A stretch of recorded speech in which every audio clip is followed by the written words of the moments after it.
ایک نئی ویڈیو کے ساتھ اور امید ہے کہ سب خیریت سے ہوں گے. دعا بھی ہے کہ اللہ تعالیٰ ہم سب کو اپنی حفظ و امان میں رکھے. سفر ذرا پیدل میں نے زیادہ کر لیا ہے, تو یہاں پہ یہ ٹالی کی چھاؤں میں کھڑا ہوں اور ٹھنڈی ہوا چل رہی ہو, کیونکہ آپ کو پتہ ہے کہ یہ کل جب یہ میں ویڈیو بنا رہا ہوں اس سے ایک دن پہلے یعنی کل اچھا خاصا طوفان آیا تھا پنجاب میں, اور جس نے میرے خیال ہے کئی جگہوں پہ اچھی خاصی تباہی بھی پھیری, اور یہاں پہ بھی لائٹ نہیں تھی. آپ یقین کریں کل عصر 4 بجے لائٹ گئی تھی اور آج صبح 2 بجے آئی ہے, یعنی تقریباً 22 گھنٹے بعد لائٹ آئی ہے. وہ کئی کیبل وغیرہ ٹوٹ گئی تھی یا کھمبے وغیرہ گر گئے تھے, تو اس کی وجہ سے لائٹ اتنی لیٹ آئی ہے. تو وہ تو ویڈیو میں نے اپلوڈ کی ہے, لیکن میری یہ سین ہے کہ میں ویڈیوز بناتا یہاں پہ ہوں, گاؤں میں ہوں. اپلوڈ میں نے کرنی ہوتی ہے لاہور جا کے آفس میں, تو اس لیے ٹائمنگ اوپر نیچے ہو جاتا ہے. ایسا نہ ہو کہ میں ویڈیو اپلوڈ کر لوں, لوگ کہیں گے جنہوں نے طوفان دیکھا پنجاب میں جو پہلا طوفان آیا گرمیوں کا کہ یہ تو بڑی پرانی بات ہو گئی ہے اور آپ اس کو ابھی یاد آیا. ویڈیو میری کل کی ہے اور یہ آج کی ویڈیو بنا رہا ہوں, تو میں جب اپلوڈ کروں گا تو 2-3 دن ظاہری بات ہے گزر گئے ہوں گے. تو آگے جا کے ایک چیز میں آپ لوگوں کو دکھاتا ہوں. پچھلی بار جب میں آیا تھا نا, تو وہاں پہ جو میں نے گدڑ کے بچے دیکھے تو میں نے ویسے دکھا نہیں سکا, میں ویسے ہی دیکھ کے بھاگے. میں ایسا نہ ہو کہ اندر زیادہ ہو وہ میں میرے پیچھے پڑ جائے, کیونکہ جو اولاد سے پیار ہے نا, وہ چاہے جانور ہو چاہے وہ انسان ہو, اپنی اولاد سے بے پناہ پیار کرتے ہیں. اور اگر ان کو پتہ خطرہ محسوس ہو اپنی اولاد کا تو وہ پیچھے پڑ جاتے ہیں. تو اس لیے میں نے وہاں سے نکلنا ہی مناسب سمجھا. تو ابھی جا کے دوبارہ دیکھتا ہوں کہ وہاں پہ ہے یا نہیں, کیونکہ پہلے وہاں پہ مکئی تھی, اب وہاں مکئی انہوں نے کاٹ لی ہے. تو آگے چلتے ہیں. اس مکئی کی میں بات کر رہا ہوں کہ میں نے آنا یہ کٹ پہ آنا تھا, تو میں نے سوچا اگر میں ادھر سے جاتا ہوں نا, اس طرف سے بھی آتا ہوں, تو یہاں سے میں جب یہ کٹ کی طرف جاؤں گا تو وائٹ سوٹ پہنا ہوا تھا, میں نے کہا کہ یہ کپڑے میرے خراب ہو جائیں گے. تو پھر میں وہ درمیان میں سے آیا, وہ آپ کو درمیان میں وہ سفیدے کا درخت نظر آ رہا ہے, اس والے رستے سے میں آیا. پھر آگے میں نے چیک کیا, میں نے کہا یہاں سے مجھے ذرا رستہ مل جائے گا, کیونکہ یہاں سے تو 2-3 دفعہ گزرا ہوں. یہاں سے مجھے اس طرف جانے کا رستہ مل تو جاتا تھا, لیکن مکئی کی وجہ سے کپڑے اچھے خاصے خراب ہو جاتے ہیں, اوپر سے پسینہ بھی اتنا زیادہ. لیکن میں نے وہاں سے جب میں آگے کی طرف آیا, وہاں سے مجھے ایزی لگا اور وہاں سے میں آ بھی سکتا تھا. لیکن آگے جب میں نے چیک کیا تو وہاں پہ چھوٹے چھوٹے بچے پھر رہے تھے. پہلے تو میں نے سمجھا کہ شاید کتے کے بچے ہیں, یعنی کتیا نے یہاں پہ بچے دیے. اکثر یہاں پہ کتے بڑے گھوم رہے ہوتے ہیں, تو میں نے سمجھا شاید کتیا کے بچے ہیں. لیکن جب میں نے ان کو غور سے دیکھا تو وہ گدڑ کے بچے تھے. پھر میں نے کہا نکلو یہاں سے, اگر جھنڈ نکل آیا نا, کیونکہ یہ ایک فطرتی بات ہے کہ اولاد کے لیے ماں اپنی جان دے دیتی ہے, ماں باپ اپنی جان دے دیتے ہیں. میں نے کہا اگر ان کو خطرہ فیل ہوا تو جتنی بھی اندر گدڑ ہوئے نا, انہوں نے مجھے ایسے بگانا ہے نا, میرے پہ ایزیلی انہوں نے اٹیک کرنا بغیر سوچے سمجھے. اور میں تھا بھی اکیلا, آس پاس کوئی تھا بھی نہیں, میرے پاس کوئی چیز بھی نہیں تھی جس سے میں اپنی بچاؤ کروا سکوں. تو پھر میں وہاں سے پھر شوٹر ہوا ہوں. تو وہاں پہ میں اس طرف جا رہا ہوں, یہ کٹ سے تو بعد میں اوپر آئیں گے, لیکن پہلے وہ چیز دیکھ لیں کہ وہ گدڑ کے بچے ابھی بھی ہیں یا وہ کہیں لے گئے. کیونکہ پہلے مکئی آپ دیکھ سکتے, ادھر بھی مکئی تھی, تو یہ ان کے لیے سیفٹی تھی. تو اب وہ مکئی والا انہوں نے کاٹ لی ہے, تو شاید وہاں سے وہ کہیں اور لے گئی ہو, وہ پتہ نہیں. لیکن ابھی جا کے دیکھتے ہیں. یہاں پر میں دیکھا, یہ آپ دیکھ رہے اتنے بڑے بڑے گڑھ, اس میں یہ جانور ہی تو رہتے ہیں. شام کو انہیں نکلنا ہوتا ہے, مغرب کے بعد اندھیرا جیسے ہوتا ہے. دن کے ٹائم یہ ان کے گھر ہیں.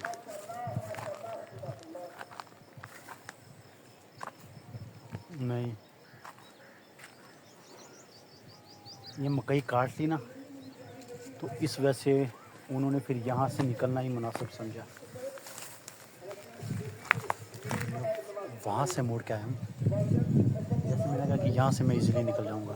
لیکن یہاں پہ آ کے دیکھا تو یہاں بچے گھوم رہے تھے گدڑ کے.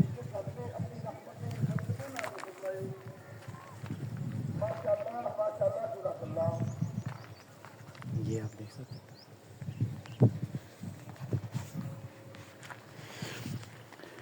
تو یہ یہاں پہ تھے تو میں نے سمجھا پہلے کتیا کے بچے ہیں، لیکن جب میں نے غور سے دیکھا میں یہاں پہ آ کے کھڑا ہو گیا تھا. تو جب غور سے میں نے دیکھا تو وہ گدڑ کے بچے تھے. تو جیسے میں نے ان کو فیل ہوا کہ یہاں پہ کوئی انسان ہو، وہ دونوں اندر کی طرف بھاگے اور اندر سے آوازیں آنا شروع ہو گئی تھی. ان کو خطرہ فیل ہوا. یہاں سے نکلنا ہی مناسب سمجھا.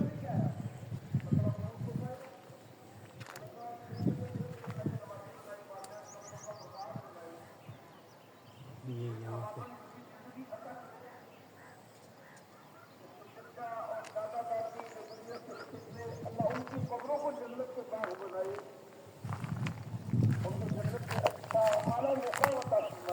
یہاں پہ کھیل رہے تھے بچے. تو چلو آگے کی طرف بڑھتے ہیں. میں یہی دیکھنے آیا تھا، میں نے کہا شاید داج بھی ہوں، لیکن نہیں. وجہ ہے کہ یہ مکئی وغیرہ کاٹ لی ہے تو ان کو خطرہ فیل ہوا تو وہ کہیں اور موو ہو گئے ہوں گے. ماں اس کو لے گئی ہوگی نا کہیں. واللہ یہ بھی آپ نہر دیکھ لیں. نہر تو بڑی اور جوش نظر آ رہی ہے، پھول عروج پہ آ رہی ہے. یہ آپ دیکھ لیں. یہاں پہ بھی وہ ہمارے گاؤں کا پل جو ادھر کے گاؤں کو آپس میں ملاتی ہے، وہ ہمارے گاؤں کا پل. وہ سامنے جو وہاں کے گاؤں ملاتی ہے، اس سے تقریباً 2 کلومیٹر، یعنی یہاں سے جہاں پہ میں کھڑا ہوں تقریباً 3-4 کلومیٹر کے فاصلے پہ دریائے راوی ہے. تو یہ نہر وہاں سے نکل رہی ہے. 2 نہریں وہاں سے نکلتی ہے. ایک نہر اس سائڈ پہ آتی ہے، ایک نہر اس سائڈ پہ چلی جاتی ہے. جو آپ نے نام سنا ہوگا بچپن میں، چھانگا مانگا وغیرہ، چونیا وغیرہ، وہاں سے وہ گزرتی ہے. یہ ایک نہر یہاں سے گزرتی ہے.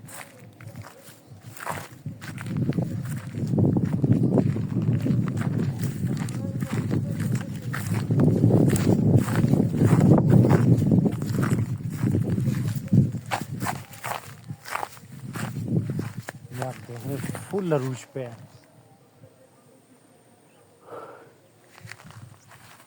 پانی تو صحیح ٹکا کے آ رہا ہے. مجھے 2 چیزوں سے بڑا ڈر لگتا ہے. ایک مجھے اونچائی سے بڑا ڈر لگتا ہے. جب میں کسی اونچی جگہ پہ چلا جاؤں نا تو وہاں سے مجھ سے اوپر نہیں دیکھا جاتا، نہ نیچے دیکھا جاتا. اور ایک اس طرح چلتے پانی سے بھی مجھے بہت زیادہ ڈر لگتا ہے. اس طرح اگر زیادہ پانی، جس طرح یہ زیادہ پانی جا رہا ہے نا چلتا ہوا، میں اس کو ایسے لگاتار نہیں دیکھ سکتا. مجھے چکر آنا شروع ہو جاتے ہیں. مجھے ڈر بھی بڑا لگتا ہے اس سے. اور وہ پل وہاں سے گرمیوں میں لڑکے نہاتے ہیں. پہلے نہاتے تھے لیکن اب بہت کم ہی نہاتے ہیں. وجہ یہ کہ کہیں بچے یہاں پہ ڈوب گئے، پتہ ہی نہیں چلا ان کے کہ وہ کہاں چلے گئے. تو پھر وہاں پہ پھر گھر والوں نے بچوں کو وہاں پہ ویسے منع کر دیا. پہلے بھی منع کرتے تھے لیکن لڑکے پھر بھی دوپہر کو آ کے نہاتے تھے. اور آپ یقین کریں چھوٹے چھوٹے بچے، یہ نہر یہاں سے لے کے وہاں تک اچھی خاصی چوڑی نہر ہے، آر پار کر لیتے تھے. شرط لگا دیتے اس وجہ سے. تو لیکن جب آئی ہوتی ہے تو پھر موت کو پھر کون ٹال سکتا ہے اللہ تعالیٰ کی ذات کے علاوہ. تو کہیں بچے یہاں پہ ایسے ڈوبے ہمارے اپنے گاؤں کے، جس کی وجہ سے پھر انہوں یہاں پہ اتنی اب وہ رونق نہیں ہوتی، لوگ بہت کم نہاتے. اور دوسری جو سب سے بڑی وجہ میں ویسے بتانا چاہ رہا تھا، یہ میں نے درختوں پہ کچھ ٹائم پہلے ویڈیو بنائی تھی کہ درختوں کے ہم ایسے دشمن بنے ہوئے. یہ جو پرانے لوگ وہ بتاتے کہ یہاں پہ نہر کے ساتھ ساتھ درخت ہی درخت ہے، اس سائڈ پہ بھی اس سائڈ پہ بھی. لیکن آپ خود دیکھ لیں، کوئی درخت نظر آ رہا ہے آپ کو؟ کوئی درخت نہیں ہے. یہاں پہ بھی نہیں ہے، ادھر بھی نہیں ہے. سب کاٹ کوٹ کے لے گئے ہیں. میں ایسے ہی میں اوپر کی طرف آ گیا ہوں. یہ پیچھے سارا میرا گاؤں ہے. چینل کے حالات آپ لوگوں کے سامنے ہی ہیں، لیکن میری اچھی خاصی واک ہو جاتی ہے. میرے اچھے خاصی کیلریز برن ہو جاتے ہیں.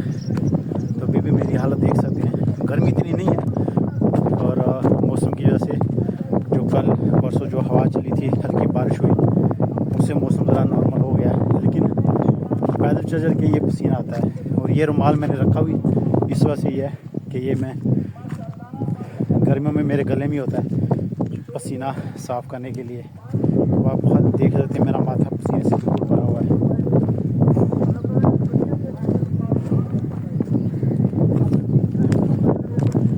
پیدل واک تو کرنی چاہیے ہر حال میں، کیونکہ میں نے جو چیز نوٹ کی ہے کہ لوگ جیسے ہی 40 سال کو کراس کرتے ہیں نا، ان کی یہ گھٹنوں وغیرہ کا بڑا مسئلہ آتا ہے. ہمارے اپنے بھی ایسے ہیں کہ 50 سال کی عمر ہے لیکن وہ بیٹھ کے نماز پڑھ رہے ہوتے ہیں. اور آج کل کی نسل بھی وہی اس حساب ہے کہ اب گاڑیاں آ گئی، بائک آ گئی، سائیکل وغیرہ ختم ہو گئی، پیدل واک ختم ہو گئی ہے. جس نے پاس بھی جانا ہو تو بائک یا گاڑی وغیرہ نکالتے ہیں.